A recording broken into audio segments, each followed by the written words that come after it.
Hello, everybody, and welcome back to the Root to Rise Seeds for the Soul podcast. I'm your host, Meg, and today I'm interviewing Lisa Anzaldua. Lisa is a neurodiverse couples counselor and coach, and she also has two other businesses that are focused on healing and empowerment at an individual and also collective level. So I really enjoyed my conversation with Lisa today. There are things that I learned that I didn't necessarily know about people who are in a relationship with somebody who has neurodiversity. And I just found it very insightful. So I hope you enjoy the episode as much as I did. And thanks for tuning in. Enjoy. Welcome, Lisa, to the podcast. I'm so excited to have you on today. Thank you. I'm excited to be here. Yes. So I want to talk about what you do. So I know that you're a neurodiverse couples counselor and coach, and you're also the owner of Design Empowerment and Thriving Beyond Cassandra Syndrome. So that's three things you got going on. So can you talk a little bit about what you do? Yeah, so a few things. I'll start with the neurodiverse couples counseling and coaching. So I work clearly with neurodiverse couples, and usually, not always, but more often than not, I'm working with ASD folks. One person, either the husband or wife or partner, is on the spectrum, high functioning Asperger's as it used to be referred to, and it's ASD level 1. And their partner's typically autistic, meaning they may have some neurodiversity, but they're not autism spectrum. And they have a unique dynamic that is incredibly challenging to work with, navigate, and position themselves in a place where they both feel empowered and are receiving the guidance and love that they are the bonding connection, proper communication that is really required to sustain a healthy, living situation and couplehood. And so I work with them in in developing those tools, but also as part of this is my Thriving Beyond Cassandra Syndrome group experience, which is for the autistic partners to collectively come together, not only to create a space that is safe and creates psychological and emotional safety within this container, so that they can express themselves fully, experience the validation of their unique, very unique situation that many people have a hard time understanding. And when these women get together, and usually women that I'm working with, not to say that there's this kind of false understanding that it's only men who are on the spectrum. Not everyone knows it's not only men, but they think there are fewer women on the spectrum, and that's not actually the case. It's about roughly the same. But I happen to work with women who are allistic, usually married to, or in partnership with, if they're heterosexual couple with men, ASD men. And this group allows them. I created a framework with this group that we work through, which is. It's okay that I'm kind of going on and on. I Yes, feel of like I'm course. talking a Yes, lot. please, please. Takes a minute to explain everything. Yes, please keep Yes. going. Okay, so the group is a framework that allows for essentially them to come to a place of looking down at the maze that they have been in for many years. Sometimes women coming to me after 20 years of being married, and they're just realizing that their partner's on the spectrum. Sometimes fewer years together, and they learn because a child is diagnosed, and then they start connecting the dots and realizing their partner's. Nevertheless, they're in a place where they have lost their sense of self, and in the relationship, trying to make sense of it. Because if you're not aware of what it is, then you're creating all sorts of narratives, and there's a lot of damage and wounding that occurs. So there's a need for healing. So I work with them it's a holistic approach, mind, body, spirit, to integrate healing while in the relationship still, enter into heart-brain coherence so that they can make decisions about the relationship that are in alignment with their highest, best good. And we then work on reclaiming themselves so they feel empowered again. They also understand very clearly and realistically what to expect should they continue and they do in the relationship, but, have the proper tools to work with. and creating that foundation for them as a couple and to heal. Essentially. So that's that. And then designed empowerment is I'm a spiritual intuitive and guide and coach. So I integrate psychotherapy. Well, in this case, it's coaching because I'm an associate marriage and family therapist. But in this case, I use my coaching integrated with spiritual principles and intuition to help people overcome, really, to step into their next level of consciousness so that they can overcome, patterns that continually repeat in their lives, whether that's intrapsychic or externally or relationally. Yeah. So in summary, that's about it.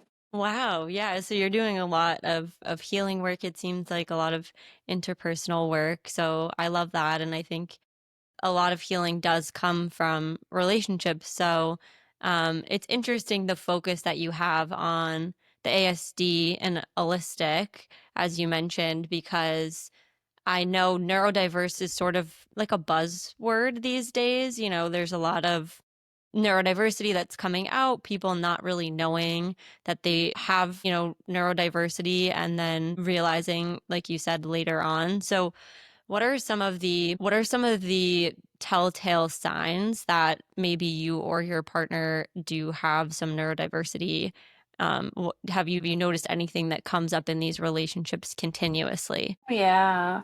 Yeah, usually, there's something called the neurodiverse trauma cycle, which I refer to often. Essentially, if you consider that if one person is neurodiverse and they're unaware that they are because of the stigma, they haven't looked into it, or usually there's this just, they're not, neither partner is aware of it for many, many years. And meanwhile, it's present and one person is seeing the world and the relationship and their partner from a completely parallel reality from the other one.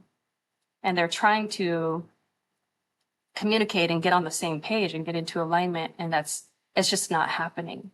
And it's like, no matter what the neurotypical does, they do all the neurotypical things that could possibly do. And the ASD folks are not receiving and not, or they are, but they don't know how to respond. And they've got their way of receiving and responding. And it's completely misaligned with their partners. So it's just leads to this incredible frustration for both parties. One with the neurotypical, they come to session, usually by the time they come to session, there have been so many unintended, cuts by 1,000 shards, experiences that it is so deeply rooted at this point. Their heart has really built up so many walls around their heart, their connection with their partner, because they feel it's impossible.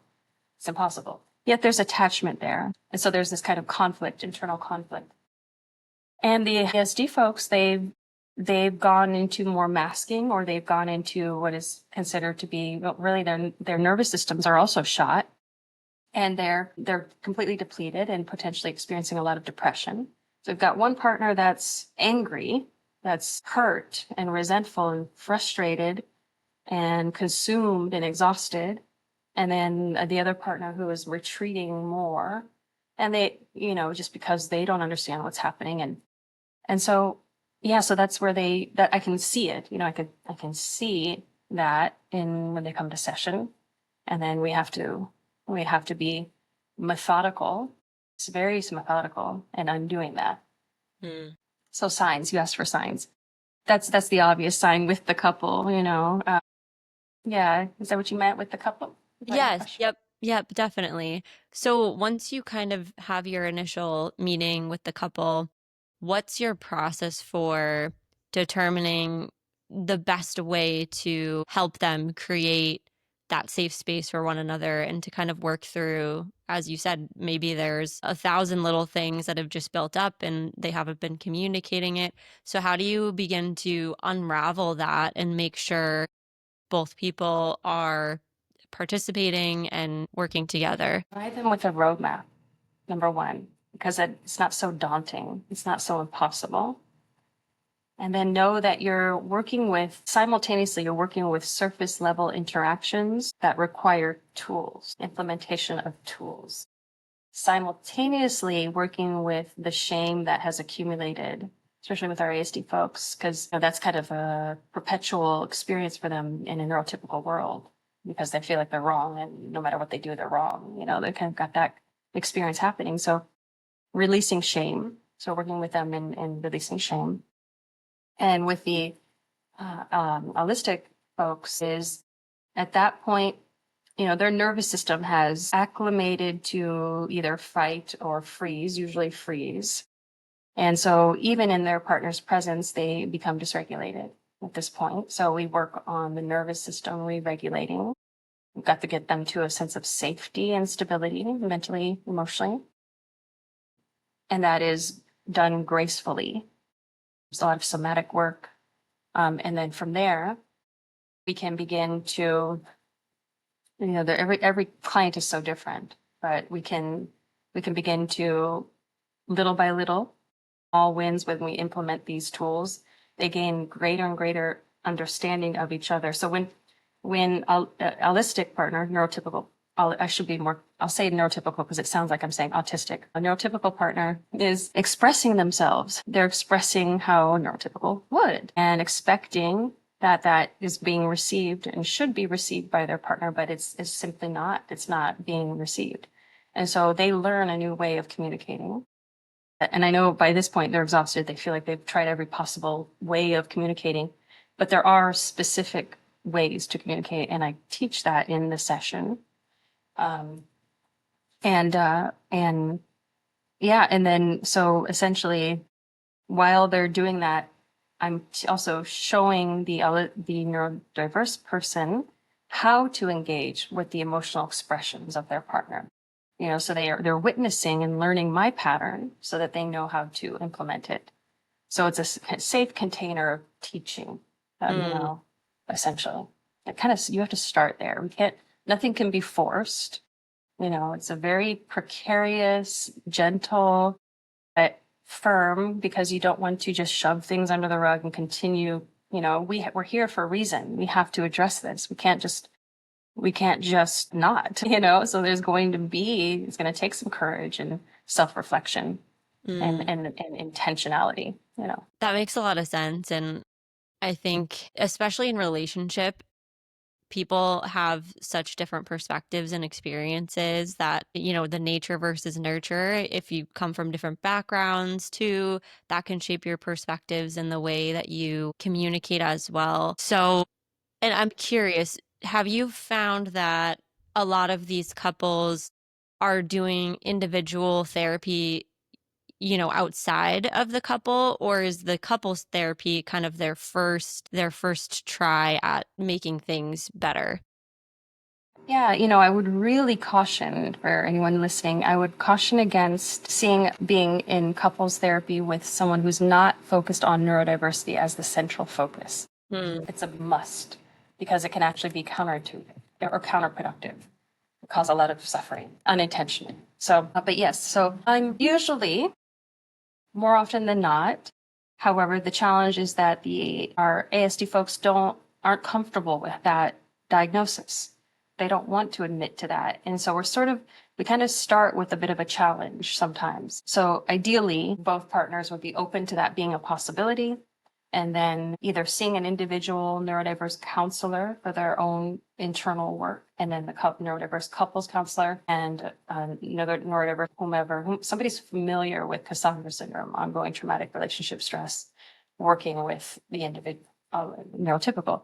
That would be the ideal arrangement. Yeah, it's not always feasible, but Yeah, yeah, sometimes having the couples therapist, but then having a safe space to go where you can kind of work through your own experience can help a that's right. lot. Yeah, because you can't be completely open and expressive in the couples. You have to monitor yourself. So yeah, it's definitely Definitely. hard. Let's back up a little bit because I think I should have maybe asked you this in the beginning, but can you maybe, for people who aren't aware of, or maybe they don't necessarily know how ASD presents, can you just talk about some of the common characteristics or maybe how it differs in men versus women, some things that you notice? Yeah, women tend to be more, let's say, inclined to mask.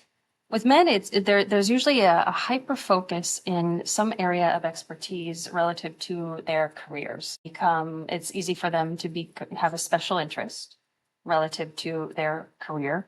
And so they're usually quite prolific and impactful usually. Keeping a consistent job record is challenging because of the social dynamics that present themselves and present a lot of challenges, and some executive functioning challenges. But usually, so that's sort of a common tendency, let's say. Both experience it the same. For women, it's the social aspect that is a little less obvious. They're more inclined to learn how to be social. It's considered masking, which we all do, but they tend to be more skilled at that masking because of social pressures and such. So I can usually notice a difference there, but ultimately it's the same. And again, it's a spectrum for a reason because everyone is so unique. You've got the sensitivity to stimuli, the lights constantly wearing, for example, any fluctuations in the lighting can create a lot of anxiety, discomfort in the clothing that you're wearing. You're constantly having to work with those thoughts that are impacting your physical being, at all times, noises and other things. It leads to exhaustion ultimately. There's and then there's the difficulty identifying what one is feeling and their emotional state, so learning to, and this isn't effective for everybody, but getting in touch with their own body, re-embodying the self. So forget about the labels. We want to say sadness and fear, etc. Rather, my heart is pounding when I experience this. It's an indication that I need to breathe. I need to step back. I need to communicate with people and let them know that my energy reserves are low right now, so I can't engage in this conversation or whatever it may be. Yeah. So sorry, I'm going in a little bit of a circle there. Well, that's okay. No, that's perfect. Yeah. Yeah, I definitely have heard, the social aspect and the masking. I think, like you mentioned, a lot of us do mask. And so how can you determine if it's more of, I know you said it's a spectrum, but how can you tell if it's masking to the detriment of the person, I guess, or if it's just a typical, I don't like to use the word normal or typical, but if it's, masking that's more towards the neurotypical side. Yeah, it's such a conundrum, right? Because it's like to be in the world it's required just given our environment, our social construct. It's just a requirement. So it's kind of it's a very difficult question to answer, and I want to be as genuine and honoring of both neurotypical and not neurotypical experience is. So in and of itself, in a perfect world, wouldn't it be lovely to just be yourself and just, create a life filled with whatever it is that you need and your best life based on just being yourself. And unfortunately, it's not our reality. And so to sometimes to mask is for your good because of the outcome, the byproduct of that. So to surrender masking completely, that would be precarious. That could lead to all sorts of unhealthy kind of dynamics or something not be fruitful for you in your life. And so it's kind of a challenging question to answer. It's productive and it's detrimental in ways. I suppose if the answer is that if you're doing it with intention, you're still in control. Mm. You're saying, I'm going to intentionally mask in this circumstance because this is the outcome that I'm seeking. And I'm getting out ahead of it. And then being really self-caring afterwards, especially re-regulating your nervous system. If you need to take space for a long period of time, grounding yourself and all of that, then by all means. So it's working with it and then anyway. So it's It makes sense. Yeah. It's very nuanced and yeah, that makes sense. Everybody's so unique and different. So, I kind of want to backtrack. I probably should have asked you this at the beginning, but I'm just curious how you got into this space of, healing and coaching and counseling. Where did you start out and how did you kind of find your way to what you're doing now? Try to simplify it without going into too much, unnecessary detail. But essentially, if I were to kind of go as far back, it kind of ties into the moment. Is raised in a with CPTSD, home situation and dynamic that then led to years of living in CPTSD and not knowing it. Coming across yoga and Ashtanga yoga practice, I became quite obsessed with, and I realized that it was me recentering. I was so dissociated from my body that it brought me. I didn't know that that's what I was doing. It brought me back to my body. That's step one when you're in a state of trauma, so to speak. It's not always step one, but it's an important part of the process. That then led to recognition that my suffering didn't have to be the case. That there are ways of evolving from those states. You just need the right tools and the right guidance. And so several years of engrossing myself in the psychology and healing modalities. And I did this all by myself for years. I would do inner child work, shadow work, connect to the divine. I became very into the recognition of the spiritual realm, using that as my guide to the point now, at some point we do need others. We do need that. But at least I did that by myself for 10 plus years and then realized that that would be the area of expertise that I could serve others. I started really my tapping into intuition and abilities that I noticed would come online when I was working with clients once I started doing therapy as a therapist. And then realizing the immense power in mind, body, spirit integration for clients as well. So everyone is their own healer. They are their own healer. They just need the proper guidance for them to recognize that. And so that's been the journey there. And the ASD, working with neurodiverse, I was in a long-term trauma bonded relationship. Didn't realize it until after, as we do, these invisible cages. Mm. And I saw parallels. I'm not saying that everyone in relationship with a neurodiverse dynamic means you're in a trauma bond. That's not what I mean. Sometimes there's some overlap, and there was certainly ongoing traumatic relationship stress. So I resonated, even though I was a therapist with clients. I resonated with their experiences, and then the group was birthed from that. Wow, yeah. So you've been on your own journey, and then that's beautiful that you were able to take what you had learned just from doing your own inner work and then bringing that to your clients. And that mind, body, spirit connection is so, so important. So I think it's great that you bring that into your practice. I know you mentioned yoga as a modality, and I'm a big fan of yoga as well. Similar to you, I was a little disconnected from my body for a time and did not realize either that that's what I was doing when I found yoga. But now feeling that grounding in my body, I've just noticed such a difference. So I'm curious what other modalities you recommend for clients or other modalities that you use for yourself to help with that nervous system regulation. Because I think, at least for me, I think that there's so much stimulation sometimes, and I can feel that my nervous system is activated.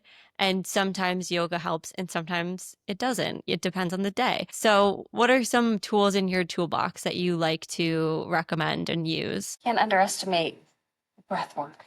And if Mm. anyone hasn't tried, and if you've got no respiratory, challenges and that sort of thing, and if you want to start out strong, I would recommend really Wim Hof breathing technique.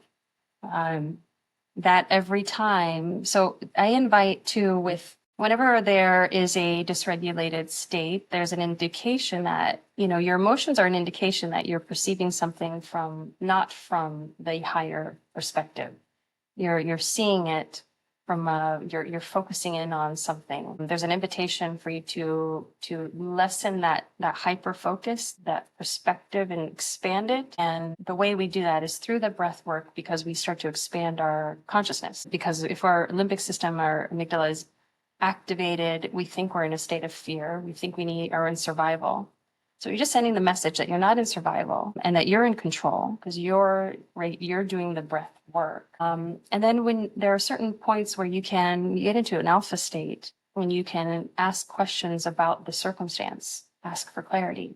So that which is bringing you the distress, ask your higher self to show you, and to show you a new perspective, or invite you to heal something with something that's occurring, that's upsetting you right now. And so it becomes your triggers, your dysregulated states actually become teachers, messengers for your growth. So then now you have meaning associated with your dysregulation. And then you have that tool. So it really starts to shift things for you quite rapidly. You do those two together. Can you say the name of that type of breath work again? Yeah, Wim Hof, WIM, I think it's just HOFF. And there are different, there's one, for instance, that I love it's got the binaural beats in the background and Om chanting. So it's very, centering. Feels very spiritual. It feels like a ritual, as opposed to just breathing. And that is, may I just pull it up and Of course, yeah. tell everyone about it? Because it's 11 minutes. Yes, please. Yeah. Okay. That is 2 more seconds. There we go. It's called Emotional Release. Take a deep breath. And it's just Emotional Release Trapped Emotions is also the title. Perfect. Awesome. I love it. So breath work's important, yoga's important. Is there any other tools that you like to start people out with? Well, I wouldn't say tool, but I would say I'd invite them toward the path of self-love. And I know we all say that, and it's hard to understand what that really means. But I would say start with recognizing that you aren't any of the accomplishments or narratives, or there's nothing that you can speak of as an experience that is you. In other words, your worth isn't measured by any of these markers, any of them. It's it's zero relevance. Your value has zero relevance to those narratives and stories. That's the illusion. That's the false construct. And so recognizing, rather, and I may as well just share, but hopefully it will resonate, rather that you're an expression of source, a unique divine expression of source, exactly as you are, because you're mirroring back to source, who source is. You are one with source, and kind of that unique, ray of sun. You're not the sun, but you're the ray of sun, but it's in you, and your expression, your beingness is mirroring back to source itself.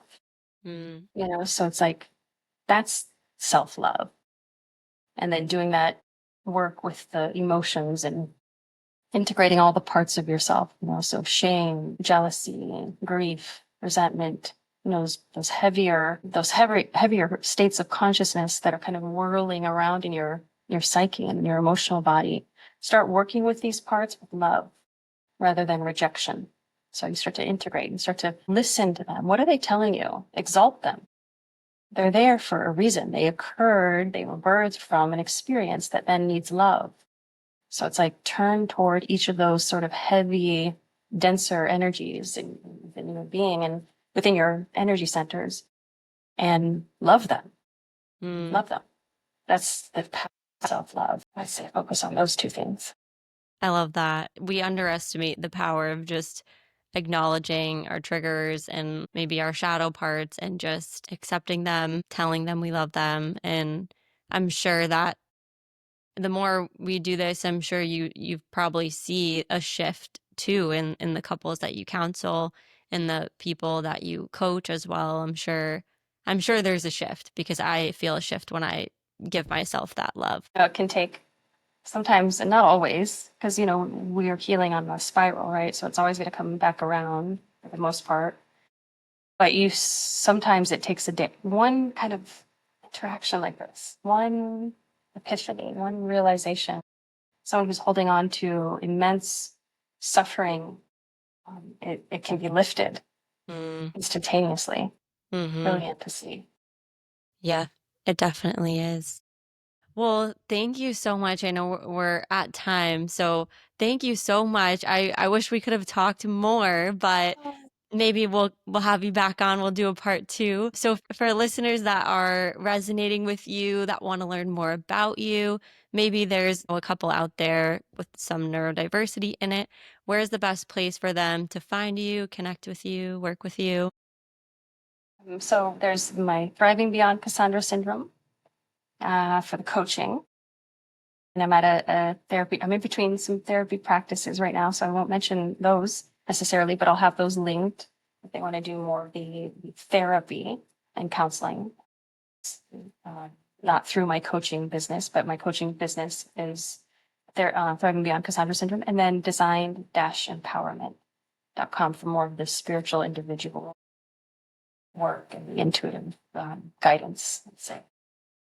Amazing. Well, thank you so much, Lisa. Welcome. Thank you. Thank you so much. It was wonderful. Have a good day. Thank you, Megan. Thank you so much for tuning in to this week's episode. I hope you enjoyed it. And I really thought there were a lot of beautiful takeaways in this, but I think it's important to note the power of healing ourselves, loving ourselves, and creating a safe space and loving space for people that we're in relationship with, no matter what the relationship looks like, whether there's neurodiversity in it or both people are neurotypical. There is so much power in healing our relationships and just spreading love to the people that we spend the most time with. So, hopefully, you had some good tips to take away from here. And I will link everything for Lisa in the show notes. Again, thanks so much for listening. I hope you have a great day and much love to you all.